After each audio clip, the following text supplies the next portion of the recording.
Shalom jemaat yang dikasihi Tuhan. Kiranya kasih karunia dan damai sejahtera Tuhan Yesus Kristus menyertai saudara-saudara sekalian. Bapak Ibu, saudara-saudara yang dikasihi Tuhan, sebagai umat Tuhan, tentu kita sudah merasakan betapa besarnya kasih Tuhan kepada kita. Betapa Tuhan sudah merengkuh kita sehingga kita menjadi anak-anak-Nya. Kita menjadi orang-orang yang berada di dalam lingkaran kasih karunia Tuhan. Lalu apakah yang bisa kita kerjakan untuk kemudian menyalurkan kasih Tuhan itu? Kita bisa juga mewartakan kasih itu kepada sebanyak mungkin orang dalam kehidupan kita. Di dalam ibadah minggu yang lalu kita bersama-sama diajak untuk melihat keteladanan kasih yang dilakukan oleh Tuhan Yesus Kristus. Dan kiranya keteladanan itu memampukan kita untuk juga melakukan kasih kepada sesama kita.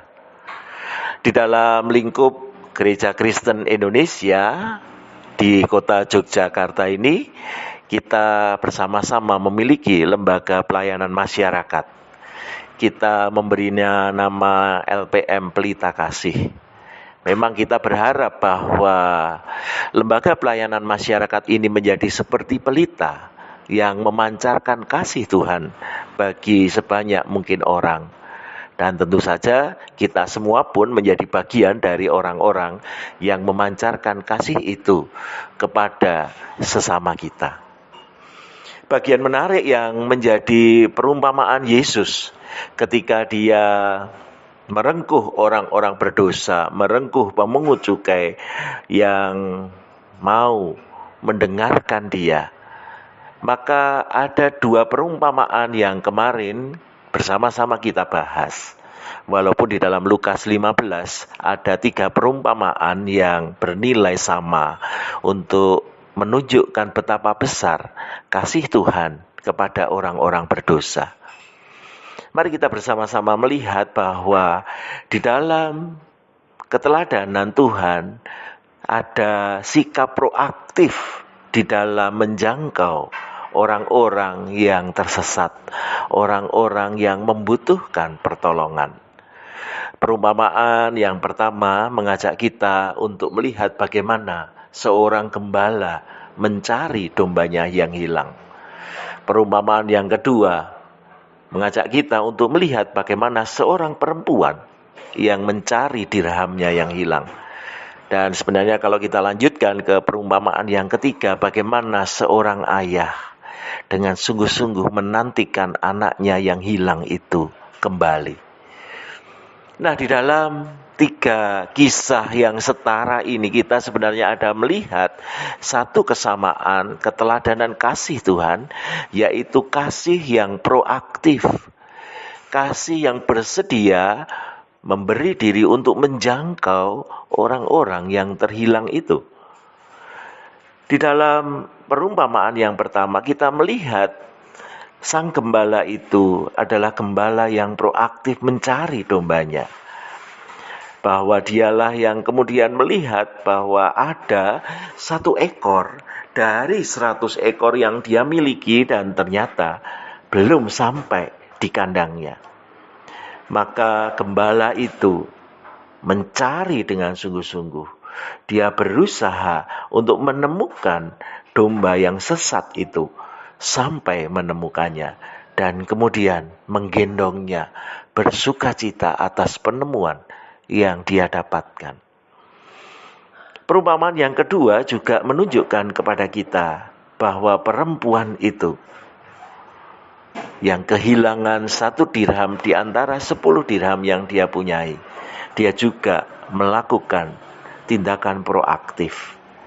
Dikatakan di dalam bacaan kita bahwa perempuan itu menyalakan pelita dan menyapu rumah serta mencarinya dengan cermat sampai ia menemukannya. Itu berarti bahwa ada kesungguhan untuk mendapatkan yang terhilang itu. Dan kalau kita mau melanjutkan pada perumpamaan yang ketiga, sang ayah yang anaknya sudah pergi dan menghilang itu, dengan sungguh-sungguh menantikan anaknya. Dia setiap hari menunggu kapan anaknya pulang, kapan anaknya itu kembali. Anak yang sudah hilang itu masih dia nantikan. Sehingga ketika sang anak itu terlihat dari kejauhan, dikatakan di ayat yang ke-20, maka bangkitlah ia dan pergi kepada bapaknya. Ketika ia masih jauh, ayahnya telah melihatnya. Lalu tergeraklah hatinya oleh belas kasihan. Ayahnya itu berlari mendapatkan dia, lalu merangkul dan mencium dia. Di dalam konteks zaman Yesus, ayah biasanya akan menunggu anaknya datang. Tetapi di dalam perumpamaan yang diberikan Yesus, ayah itu yang mendatangi anaknya yang hilang. Dia proaktif menunggu dan bahkan menyambut anaknya. Lalu bagaimana kalau kita bercermin dengan kasih kita? Sudahkah kita melakukan tindakan-tindakan proaktif untuk menjangkau saudara-saudara kita yang terhilang? Entahkah dia terhilang karena memang ketidaktahuan yang dia miliki, seperti domba yang tersesat atau dirham yang hilang, ataukah orang-orang yang sengaja meninggalkan hal yang baik dalam kehidupan ini seperti anak yang hilang itu. Bersediakah kita dengan sengaja menanti-nantikan dan bahkan nantinya menyambut dia, melakukan tindakan proaktif untuk mengasihi? Mungkin ada orang yang sedang terhilang dalam hidup kita. Mari kita proaktif untuk menemukan dia sebagaimana yang diteladankan Tuhan dalam kehidupan kita.